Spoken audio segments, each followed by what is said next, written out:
How do you adapt your preaching for today's listeners and ensure you are being clear in your sermons and your preaching and not just being clever?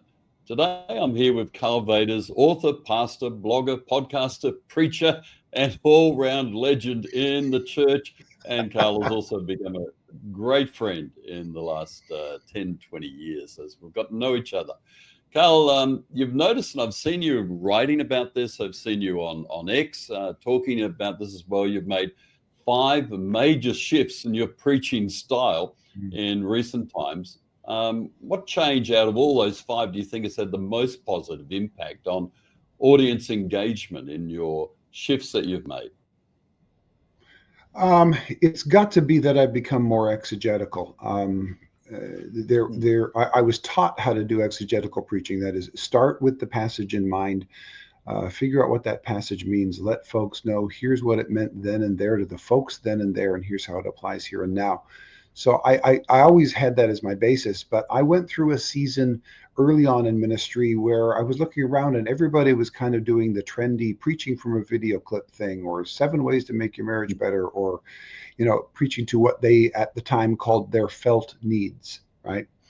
And I did that for a while, and it despite all of the voices that kept telling me this is how you make a connection with people, I felt like I was actually some kind of losing some connection with them for that. And so my switch back to being much more exegetical a little over 20 years ago. First of all, it just suits me. It makes sense to me. Secondly, it starts and ends with scripture, and I think it's just a better way to do it all around. And thirdly, here was the wonderful part of it that we often the reason we often leave exegetical is because we think, well, if I just stick with the Bible and just explain the Bible, it's not going to engage people.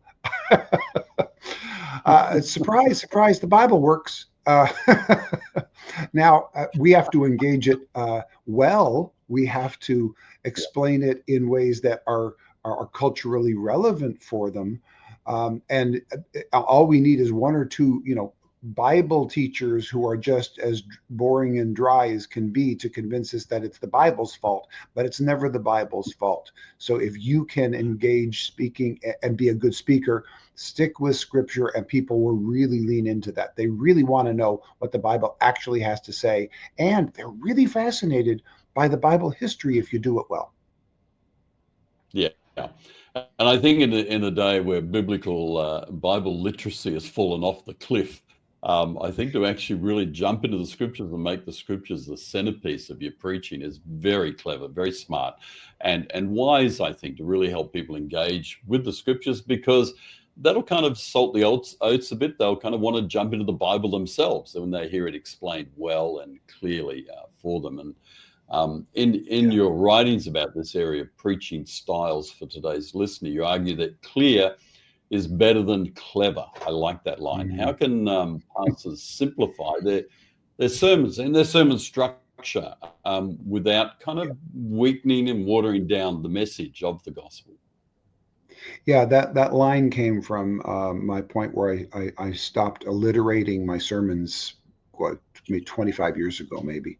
And Mm. it happened simply because of frustration. I would get the sermon ready, I'd have everything said that I want to say, and I'd have 5 points, but I couldn't figure out how to make those 5 points alliterate to the word praise, or all start with the letter L, or right, because Yeah. that was the style then. Everything had to alliterate. And back in the day, even back when I first started, and certainly in my father's time, having an alliteration actually was a help for memorization, because they didn't have the video they could review later, the podcast of the sermon they could go listen to later, Mm. or all the different ways that we can just carry it with us now. So alliterating for memory, well, well, let's face it, back then they weren't paying attention and remembering the alliteration anyway. Yeah, Unfortunately. we act like they're all sitting around on Monday morning remembering how the alliteration for joy went in the sermon. They're not remembering it anyway. So true. Yeah, so I like alliteration for long-term things that you're going to carry with you. We have an acronym at our church that we've used: GIFT, greet, Mm. introduce, follow up, and thank, to help people Mm. make themselves friendlier to guests.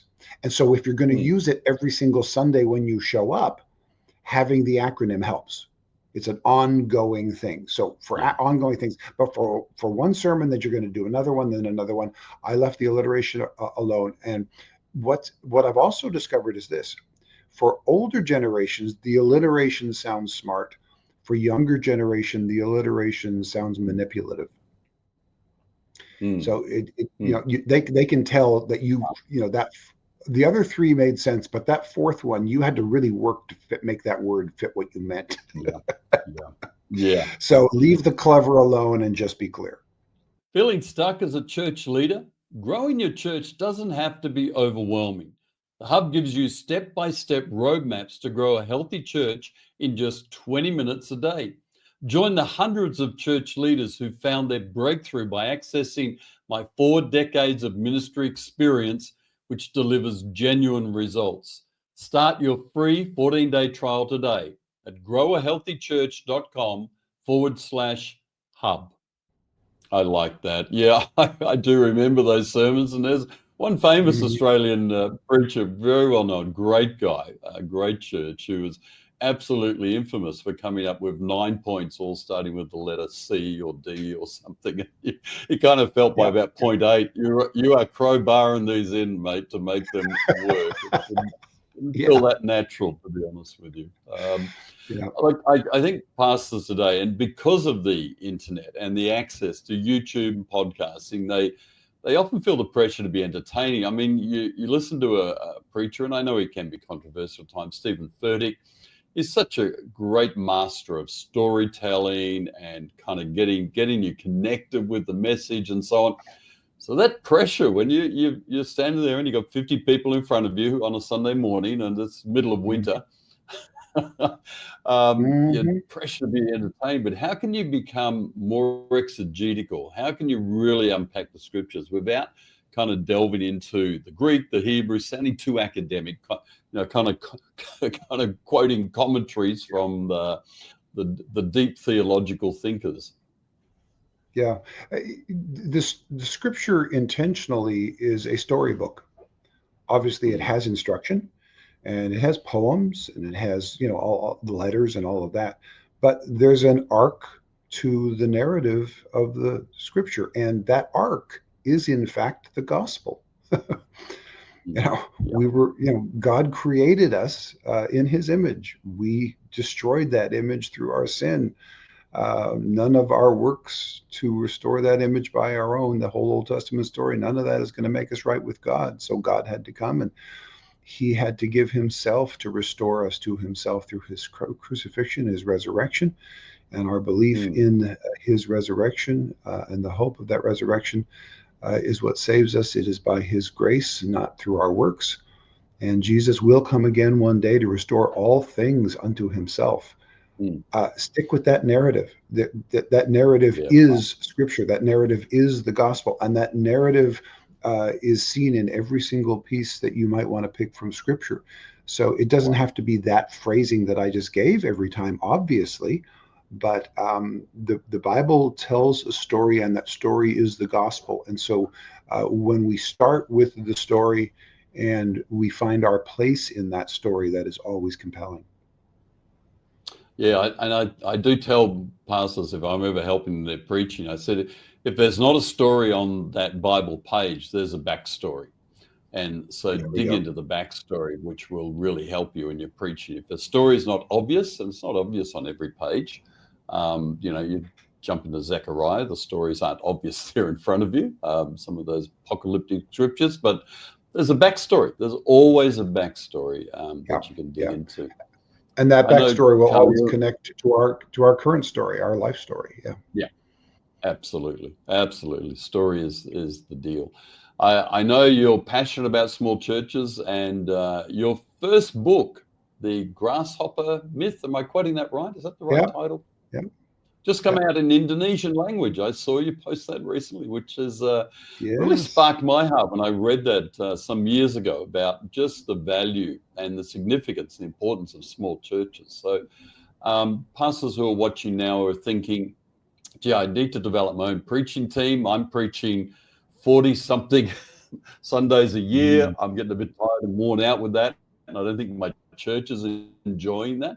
What are some practical steps small churches can take to develop their own preaching team?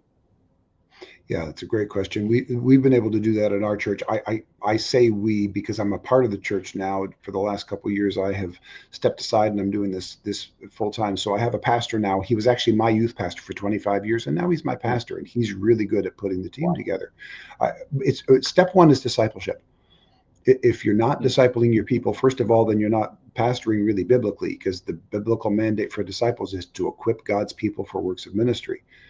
So that's what we're supposed to be doing, is discipling people. When you disciple them, then you begin to discover the strengths that they have in ministry, and you're going to find a couple of them whose strength is communicating to people, verbally.